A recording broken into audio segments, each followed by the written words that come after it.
Hello guys. तो आज हम सीए फाइनल एससीएमपी कॉस्टिंग की हम 1.5 डे स्ट्रेटजी डिस्कस करने वाले हैं। तो मैं आपको बता देता हूँ कॉस्टिंग में अभी जैसे लास्ट अटैम्प्ट आया था तो आपने रिव्यूज़ भी सुने होंगे। तो हुआ क्या है कि अब 70 टू 75 मार्क्स ना मिनिमम थ्योरी से आ रहा है। तो मोस्टली पेपर जो होता है आपका वो थ्योरी ही आता है। तो इसलिए आपको थ्योरी पे बहुत ज़्यादा फोकस करना है। तो मैं आपको चीज़ें बता देता हूँ लाइक मेरे सामने यहाँ पे ओपन है। तो 12 चैप्टर्स हैं कॉस्टिंग में इंक्लूडिंग योर केस स्टडी। तो केस स्टडी को एक बार हम साइड में रख लेते हैं बिकॉज 1.5 डेज में केस स्टडी करने की तो कोई ज़रूरत है नहीं।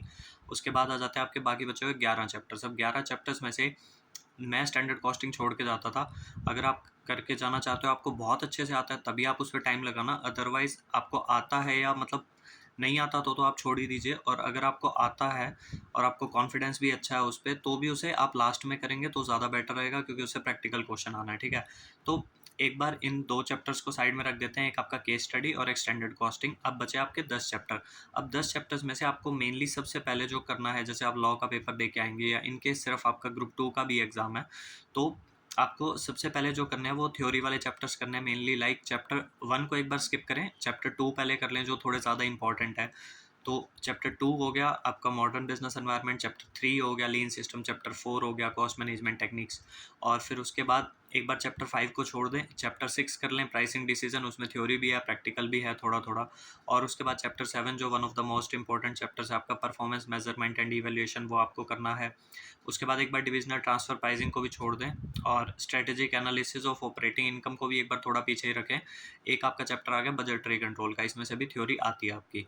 तो ये जो मेनली चैप्टर्स हैं आपके 10-12 चैप्टर्स, इनमें सबसे पहले आपको जो करना है वो आपको थ्योरी की प्रैक्टिस करनी है। मतलब थ्योरी जो आपने लिख रखी है उनके निमोनिक्स या जैसे भी, आपको थ्योरी बहुत अच्छे से रिवाइज करके जाना है पेपर में।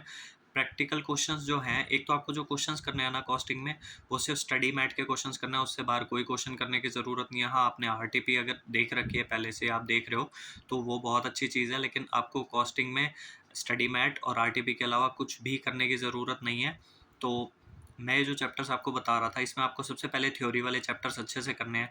जैसे चैप्टर सेकंड, थर्ड, फोर्थ आपका, उसके बाद सिक्स्थ हो गया प्राइसिंग डिसीजन, फिर सेवन्थ आपका परफॉर्मेंस मेजरमेंट इवेल्युएशन, फिर कुछ चैप्टर नंबर 10 जो आपका बजटरी कंट्रोल है वो वाला चैप्टर।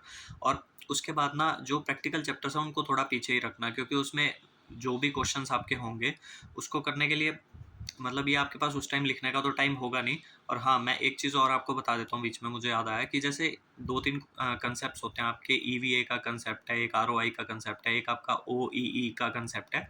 तो ये जो आपके सारे कंसेप्ट्स हैं ना, इनके क्वेश्चंस जो है ना वो आप लास्ट डे पे भी ना एक बार लिख के ज़रूर जाना। मतलब जो आपका कॉस्टिंग के पेपर से पिछले वाला दिन होगा उस दिन आप एक बार लिख के ना इनकी एक-एक 2-2 क्वेश्चंस की प्रैक्टिस ज़रूर कर लेना। क्योंकि पेपर में क्या होता है, पेपर कैसा भी आए 4-4 मार्क्स के ना इनमें से क्वेश्चन ज़रूर आ जाते हैं और 8 मार्क्स का भी आ जाता है। तो ये क्वेश्चंस बहुत ईज़ी होते हैं, बट आपने लिख के नहीं कर रखे होते हैं ना लास्ट मोमेंट पे भी, तो आप कन्फ्यूज़ हो जाते हो वहाँ पे। जैसे ओईई के क्वेश्चन में आपको वहाँ पे नंबर ऑफ डेज़ कैलकुलेट करना, इस तरह से मतलब वहाँ पे काफ़ी कन्फ्यूज़न हो जाता है। और ये जो चीज़ें हैं ना, ये बहुत ईज़िली आपको मार्क्स दे भी देते हैं। और पेपर मतलब जैसे मैंने अपनी शीट निकलवाई थी तो मुझे पता चला था कि इन केस आपने मतलब मेरा तो आंसर सही था, बट मैंने अपने फ्रेंड का चेक किया था तो उसका क्या था कि उसका ओईई का क्वेश्चन जो था उसमें उसने एक में तो नंबर ऑफ डेज और जो कैलकुलेशन थी वो फर्स्ट पार्ट बिल्कुल सही कर रखा था और बाकी 2 पार्ट उसके गलत थे। लेकिन पेपर में उसे 8 में से 0 मार्क्स मिले हुए थे। मतलब वो फर्स्ट पार्ट ठीक होने के बाद भी उसको नंबर नहीं मिले। तो पेपर में इस तरह से रहता है। इसलिए जो आप क्वेश्चन करके आएँगे ये वाले, वो दिखने में बहुत ईज़ी होते हैं, बट इनकी प्रैक्टिस करके जाएँ रिटर्न तो बहुत बेटर रहता है।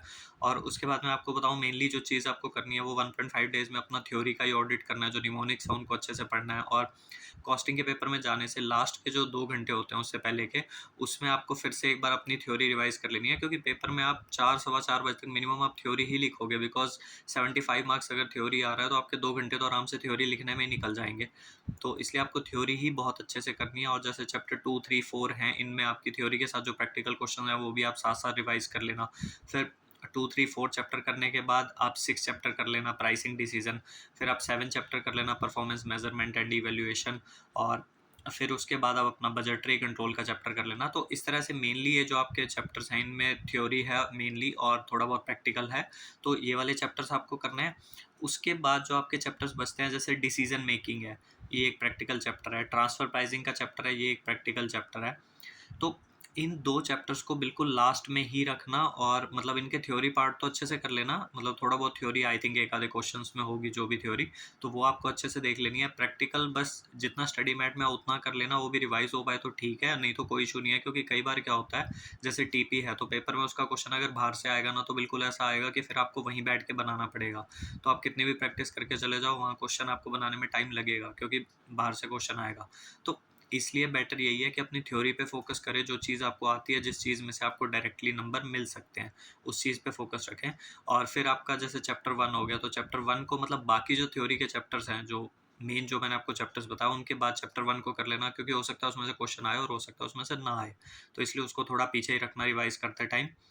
और उसके बाद आई थिंक मैंने आपको और सब कवर कर दिया, केस स्टडी करने की ज़रूरत नहीं है। स्टैंडर्ड कॉस्टिंग आपके पार्ट पे रहेगा, आपको कैसे करना है कैसे नहीं। मैं छोड़ के जाता था पर्सनली, बट उससे कोई इशू नहीं रहता, बिकॉज पेपर 120 नंबर का आता है। तो अगर आपने एक आधा चैप्टर छोड़ भी दिया तो इट डजेंट मैटर, मतलब 100 मार्क्स आप फिर भी अटैम्प्ट कर सकते हैं।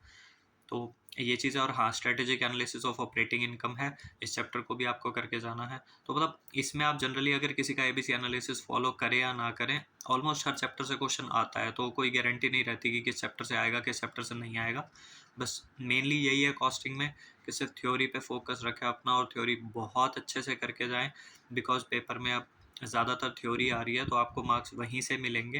तो रेदर दैन कि पेपर में बैठ के आप प्रैक्टिकल क्वेश्चंस की प्रैक्टिस करें, आप ज़्यादा से ज़्यादा थ्योरी याद करने की कोशिश करें, क्योंकि पेपर में थ्योरी ही लिखनी है।